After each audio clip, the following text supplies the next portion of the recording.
ಗೋಧಿ ಮಾಧ್ಯಮಗಳ ಅಧಪತನ ಮತ್ತು ಡಿಜಿಟಲ್ ಕ್ರಾಂತಿ. ನಮಸ್ಕಾರ, ಫಸ್ಟ್ ಕನ್ನಡಕ್ಕೆ ಸ್ವಾಗತ. ಇದು ಎಡಿಟರ್ ಸ್ಪೆಷಲ್.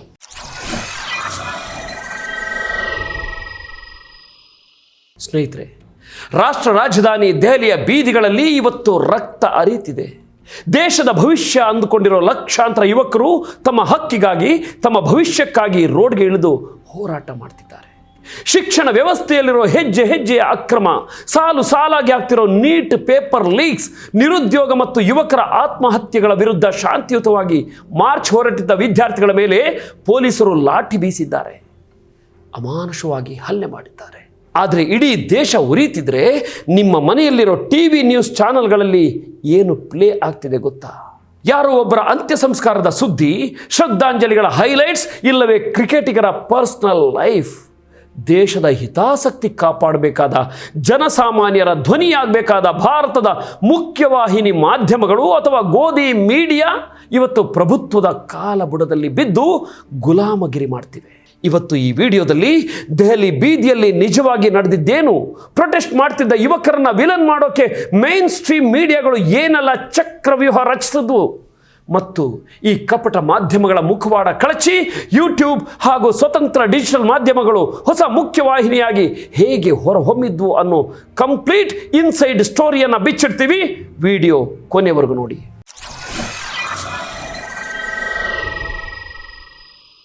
ಮೊದಲು ಸಂಸತ್ ಭವನದ ಹತ್ತಿರ ನಡೆದ ಆ ಒಂದು ರಿಯಲ್ ಘಟನೆಯಿಂದಲೇ ಸ್ಟಾರ್ಟ್ ಮಾಡೋಣ ಸ್ನೇಹಿತರೆ. ಮುಂಗಾರು ಅಧಿವೇಶನದ 3ನೇ ದಿನ ಟಿಎಂಸಿ ಸಂಸದ ಕಲ್ಯಾಣ್ ಬ್ಯಾನರ್ಜಿ ಅವರು ಸಂಸತ್ ಭವನದ ಕಡೆ ನಡ್ಕೊಂಡು ಹೋಗ್ತಿದ್ರು.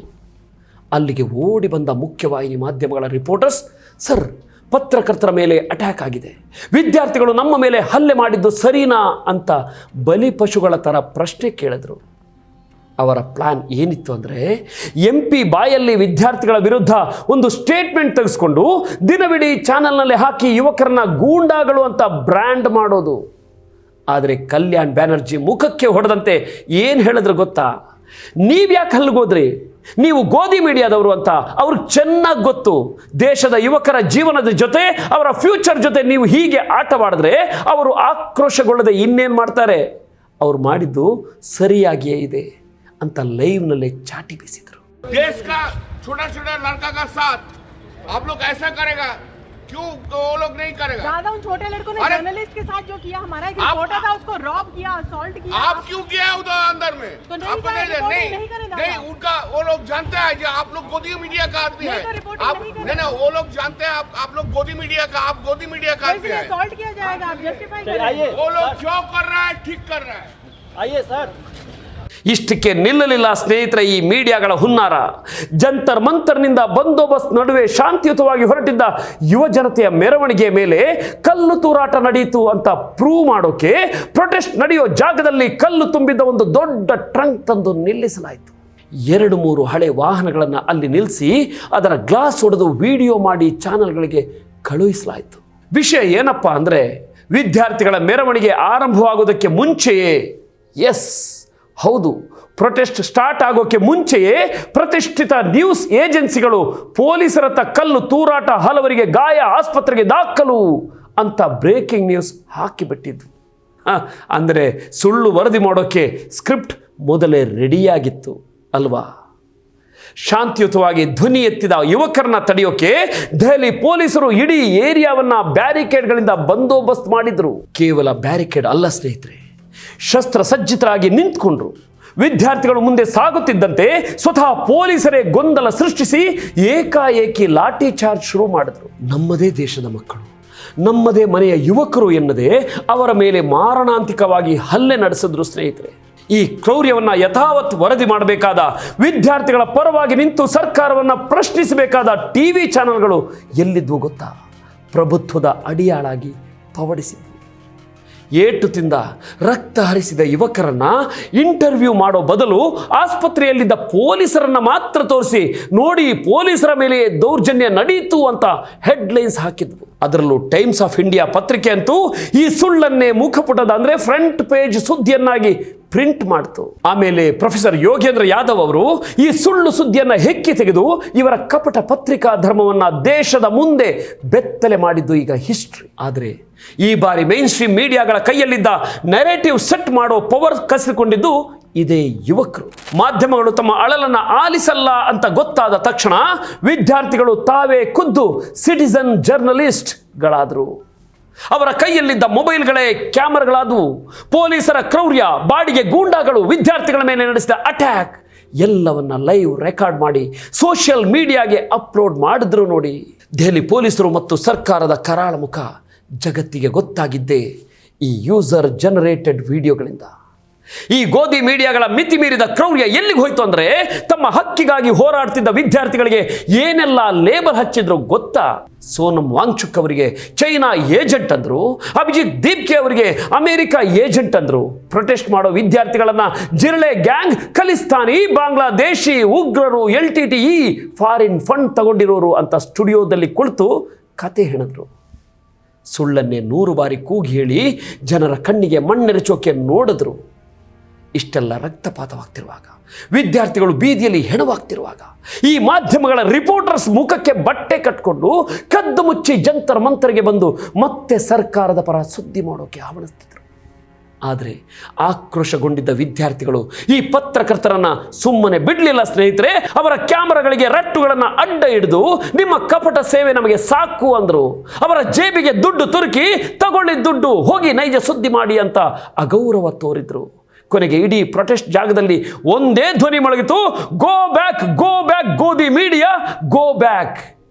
ಅವರನ್ನ ಪ್ರತಿಭಟನಾ ಸ್ಥಳದಿಂದಲೇ ಹೊರಗಟ್ಟಿದ್ರು. ಇದು ಆಗಲೇಬೇಕಿತ್ತು, ಆಗಿದೆ.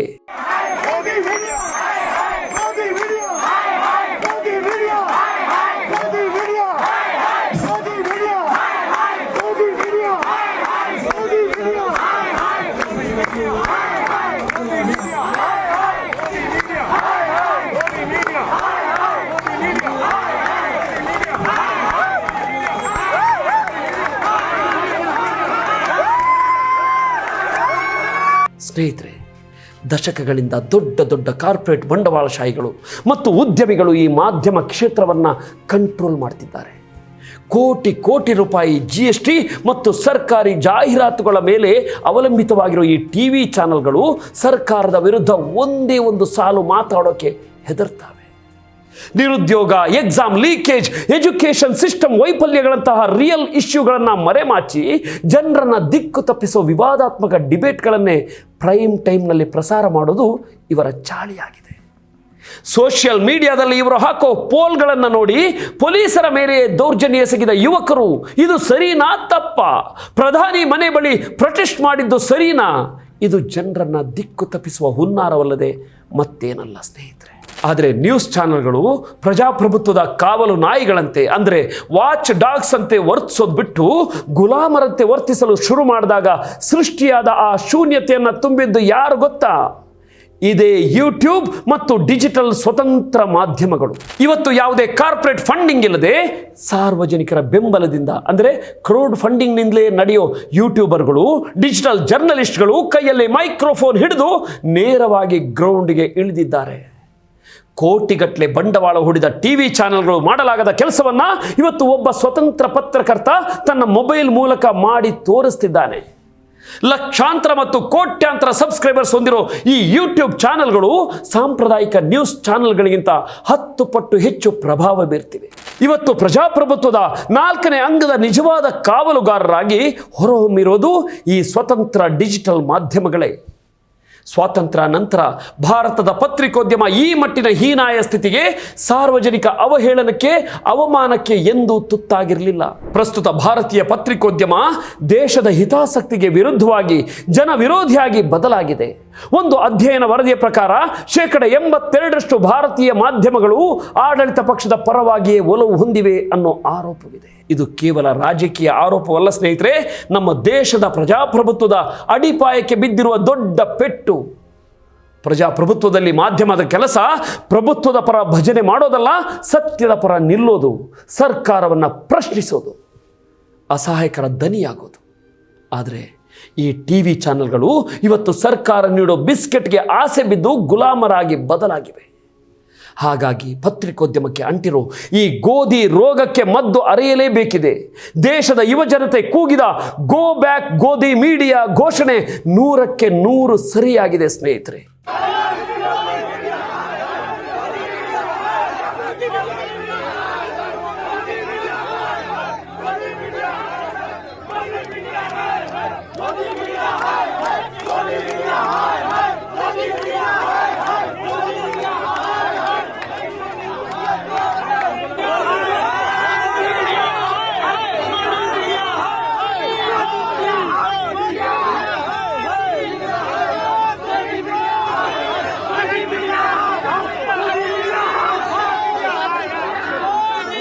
ಈಗ ದೇಶದ ಪ್ರತಿಯೊಬ್ಬ ನಾಗರಿಕನ ಸರದಿ. ಸುಳ್ಳು ಬಿತ್ತರಿಸೋ ನ್ಯೂಸ್ ಚಾನೆಲ್ಗಳ TRP ತಗ್ಗಿಸಿ ಸತ್ಯ ಹೇಳೋ ಪರ್ಯಾಯ ಸ್ವತಂತ್ರ ಮಾಧ್ಯಮಗಳು ಮತ್ತು ಡಿಜಿಟಲ್ ಕ್ರಿಯೇಟರ್ಸ್ಗಳನ್ನು ಬೆಂಬಲಿಸೋಕೆ ಇದು ಸೂಕ್ತ ಸಮಯ.